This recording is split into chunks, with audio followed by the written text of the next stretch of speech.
Hi, welcome to the session on interest rate swaps. I'm Doug Carroll, and we're going to spend a good bit of time looking at interest rate swaps in detail. First introducing swaps in general, then looking at the structure of the most common type of interest rate swap, the fixed for floating interest rate swap, but also consider a variety of different structures, pricing and valuation, and applications, both risk management and speculative. This course looks at interest rate swaps in detail. First, swaps in general are introduced.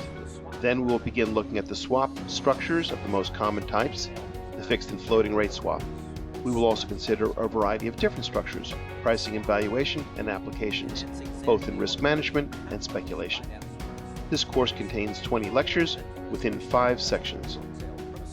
Introduction to interest rate swaps, risk management of floating rate liabilities, OTC Clearinghouses, swap pricing and valuation, risk management with interest rate swaps. Come join us.